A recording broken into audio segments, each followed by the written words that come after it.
राम राम जी मेरे दोस्तों, जय रामराज आह्वान मिशन। आओ चलो चलते हैं रामराज की यात्रा पर। और ये जो आज का रामपन है, ये है घर की व्यवस्थाएं, जो हमारी रामपन की बुक पार्ट 16 के पेज नंबर 24 पर लिखा है। घर की व्यवस्थाएं, क्योंकि जो घर है वही तो हमारा राज्य है। वहीं रामराज हो जाए तो सब सुखी, घर के सारे सदस्य सुखी।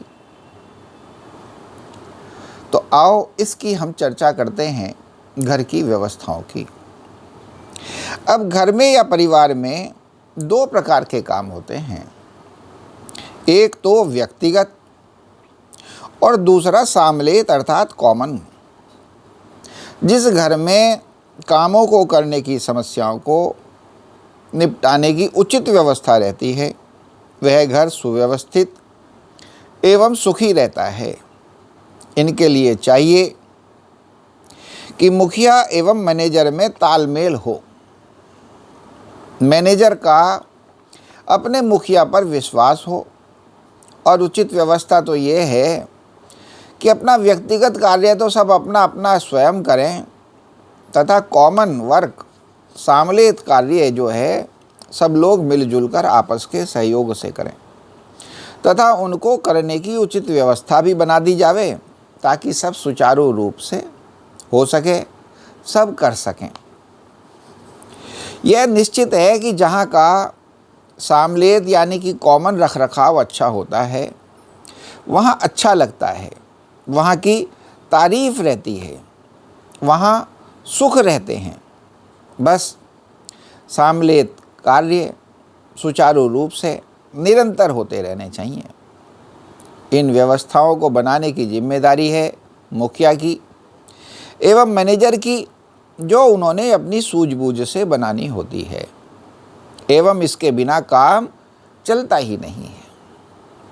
अगर मैनेजर एवं मुखिया मतलब पत्नी एवं पति, क्योंकि परिवार में ज़्यादातर पति मुखिया का काम कर रहा होता है और पत्नी मैनेजर का काम करती है। कहीं कहीं कुछ उल्टा भी होता है, क्योंकि सबकी अपनी अपनी योग्यताओं पर निर्भर है।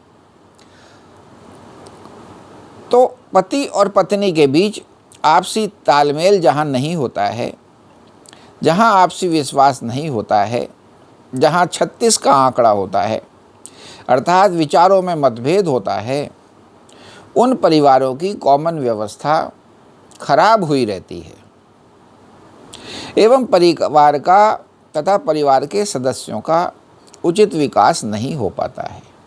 उनके जीवन में दिन प्रतिदिन नए नए दुख आते रहते हैं तथा परिवार का पतन होता रहता है।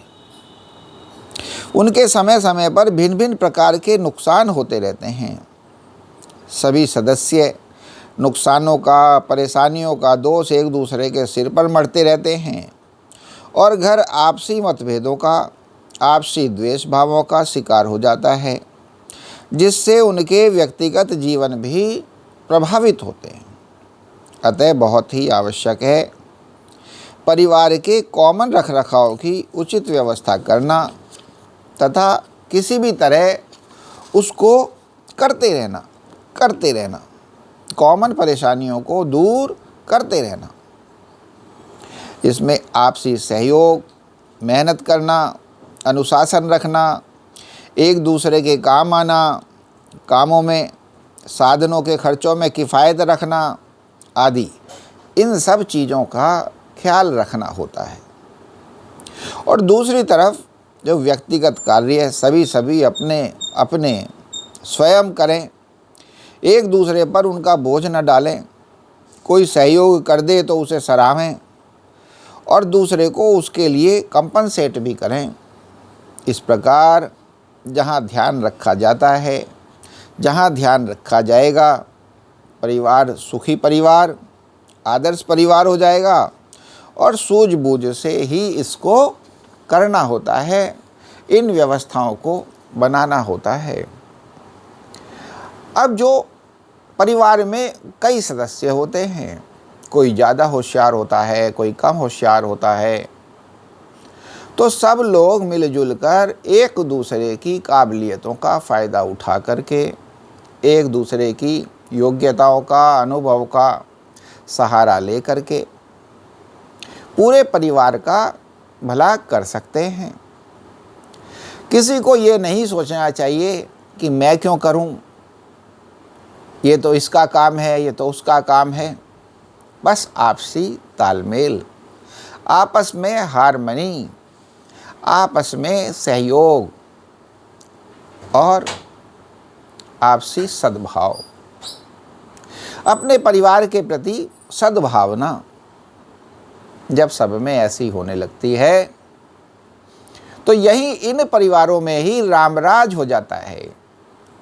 इन परिवारों के लोग ही सब राम से हो जाते हैं और ऐसे परिवार अनुशासित रहते हैं, सुख समृद्धि को प्राप्त करते हैं, खुशहाली को प्राप्त करते हैं। हर समय की हंसी मजाक, प्रेम भाव, ऐसे सब आनंद को प्राप्त करते हैं। और जो ये राम का दिव्य आनंद है, रामता का दिव्य आनंद है, रामपन का जो दिव्य आनंद है, राम राज का जो दिव्य आनंद है, सभी उस आनंद का आनंद उठाते रहते हैं। इस प्रकार इस सब को समझें और अपने घर की व्यवस्थाओं को बड़ी प्यारी सी, बड़ी प्रेम भरी सी और बड़ी कामयाब व्यवस्थाएं बनाएं और आपस में मतभेद रखने की बजाय, आपस में द्वेष भाव रखने की बजाय सब आपस में प्रेम और सहयोग के साथ एक दूसरे के, अपने परिवार के काम आए ताकि पूरे परिवार की तरक्की हो सके। ऐसे होता है राम राज। बस अपने मन में अपने परिवार को राम राज जैसा बनाने की प्यास जगाएं, भाव जगाएं और उस कर्म में लग जाएं। जय श्री राम।